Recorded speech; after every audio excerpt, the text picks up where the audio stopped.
SAWAC Radio, Veritas Audire, transmitiendo desde Zapotlán de Juárez Hidalgo, presenta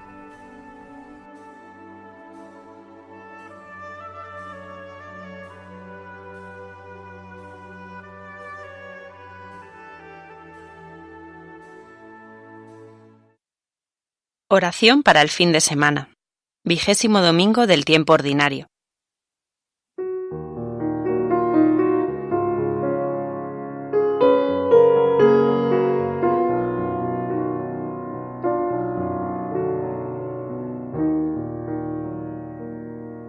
Te necesito, Señor, y en este rato de oración trato de poner en tus manos todo lo que me ocupa y preocupa, hacer silencio y disponerme a escuchar lo que me quieras decir. Tu palabra me da vida, consuelo, alegría. Mi fuerza y mi fracaso eres tú, mi herencia y mi pobreza, tú, Jesús. Mi guerra y mi paz eres tú, mi muerte y mi vida, tú, Jesús. Tú, mi justicia, mi libre libertad, mi tierra prometida eres tú.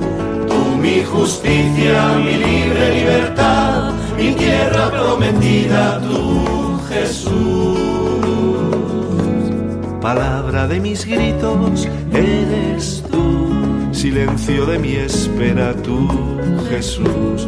Testigo de mis sueños eres tú, cruz de mi cruz, tú, Jesús. Tú, mi justicia, mi libre libertad, mi tierra prometida eres tú. Tú, mi justicia, mi libre libertad, mi tierra prometida, tú, Jesús.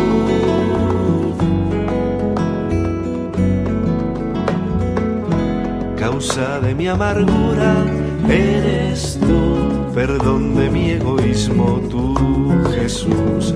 Crimen de mi proceso eres tú, juez de mi pobre llanto, tú, Jesús. Tú, mi justicia, razón de mi esperanza, mi tierra prometida eres tú.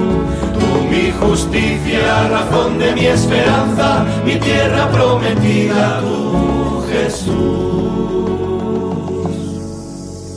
La Pascua de mi Pascua eres tú, nuestra gloria por siempre, Señor Jesús. La Pascua de mi Pascua eres tú, nuestra gloria por siempre, Señor Jesús. La lectura de hoy es de la profecía de Isaías. Así dice el Señor: guardad el derecho, practicad la justicia, que mi salvación está para llegar, y se va a revelar mi victoria. A los extranjeros que se han dado al Señor, para amar el nombre del Señor y ser sus servidores, que guardan el sábado sin profanarlo, y perseveran en mi alianza, los traeré a mi monte santo, los alegraré en mi casa de oración. Aceptaré sobre mi altar sus holocaustos y sacrificios. Porque mi casa es casa de oración, y así la llamarán todos los pueblos.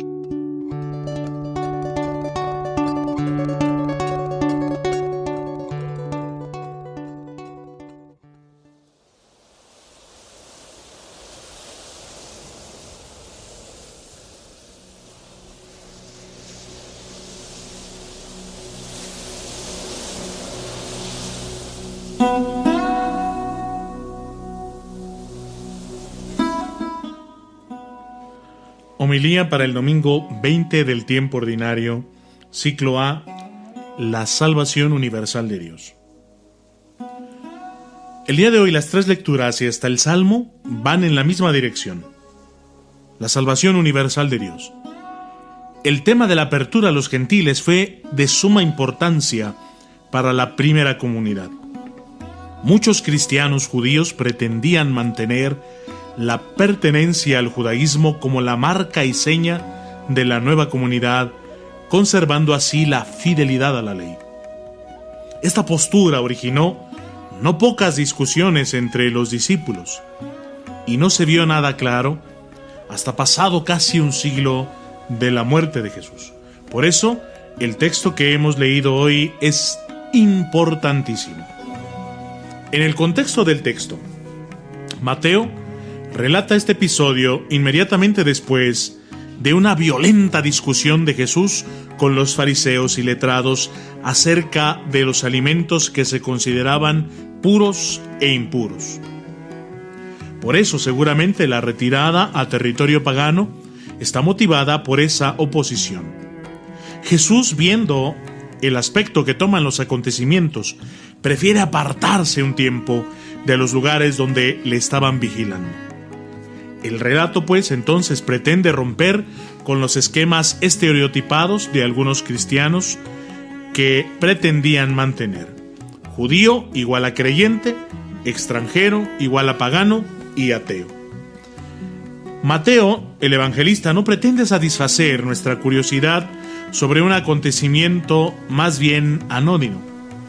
Quiere dejar claro que si una persona tiene fe en Jesús, no se puede impedir su permanencia a la comunidad aunque ésta sea pagana. Es un relato magistral que plantea el problema desde dos perspectivas posibles.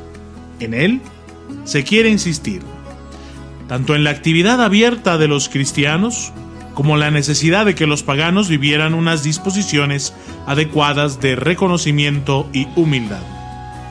Los perros son considerados impuros en muchas culturas.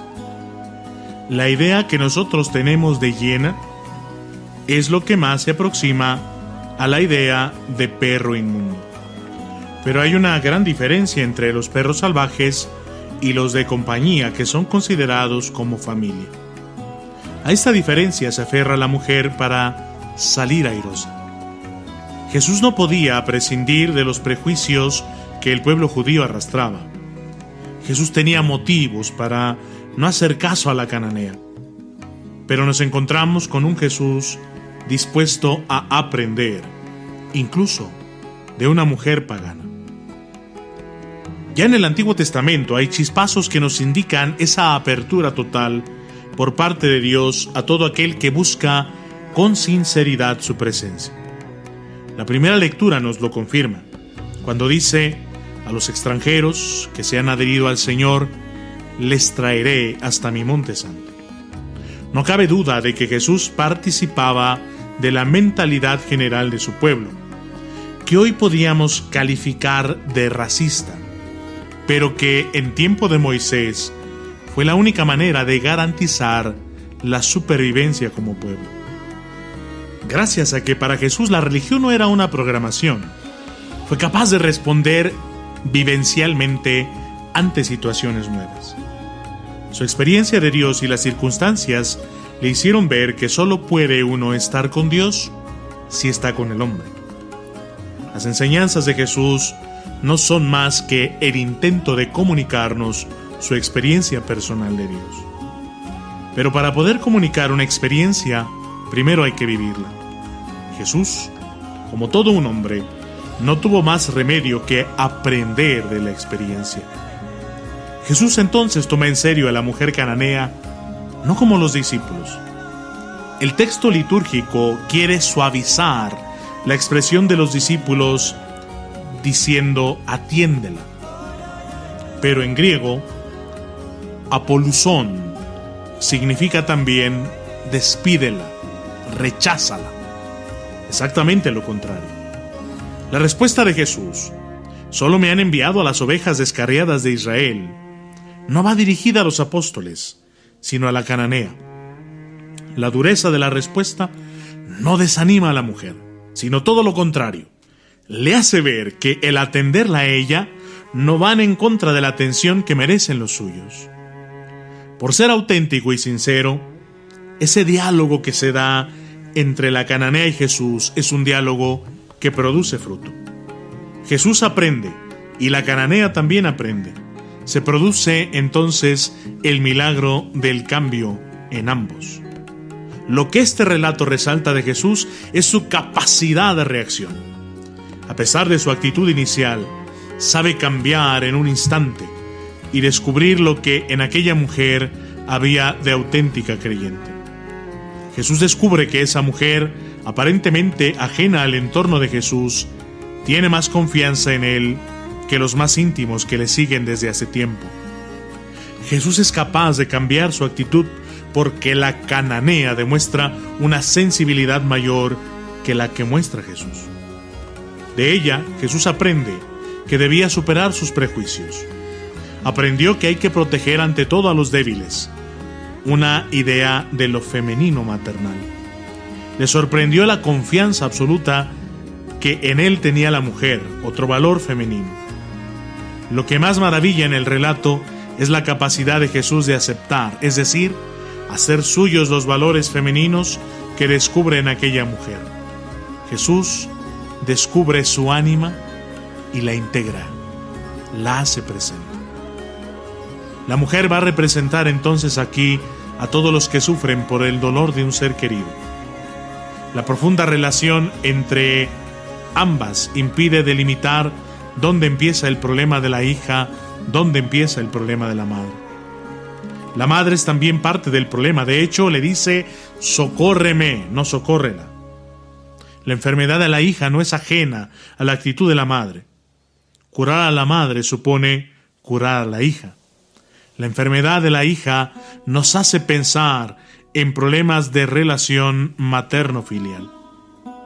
Cuando la madre se encuentra a sí misma con la ayuda de Jesús, se soluciona también el problema de la hija. Tristemente, los cristianos hemos heredado del pueblo judío ese sentimiento de pueblo elegido y privilegiado. Estamos tan seguros de que Dios es nuestro que damos por sentado de que el que quiera llegar a Dios tiene que contar con nosotros. Esa postura que nos empeñamos en mantener es tan absurda y tan en contra del Evangelio de Jesús que me parece hasta ridículo tener que desmontarlo. Todos los seres humanos son iguales para Él. Juzgar y condenar en nombre de Dios a todo el que no pensaba o actuaba como nosotros ha sido una práctica constante en nuestra religión a través de sus 2000 años de existencia.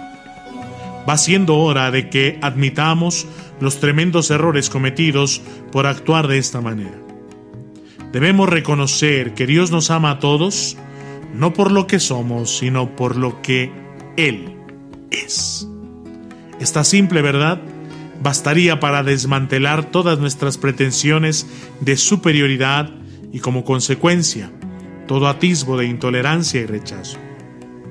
El texto de hoy, en conclusión, nos enseña que ser cristiano es acercarse al otro, superando cualquier diferencia de edad, de sexo, de cultura o de religión. El prójimo es siempre el que me necesita. Los cristianos no hemos tenido ni tenemos esto todavía claro. Nos sigue costando demasiado aceptar a otro y dejarle seguir siendo diferente, sobre todo al que es otro por su religión. Tenemos que aprender del relato que el que me necesita es el débil, el que no tiene derechos, el que se ve excluido. También en este punto hay una lección sin aprender. Debemos aceptar, como la cananea, que muchas de las carencias de los demás se deben a nuestra falta de compromiso con ellos, sobre todo en el ambiente familiar. Una relación inadecuada entre padres e hijos es la causa de las tensiones y rechazo del otro. Muchas veces la culpa de lo que son los hijos la tienen los padres por no ponerse en su lugar e intentar comprender sus puntos de vista. El acoger al otro con cariño y comprensión podía evitar muchas situaciones que pueden llegar a ser crónicas y, por lo tanto, enfermizas. Alabado sea Jesucristo.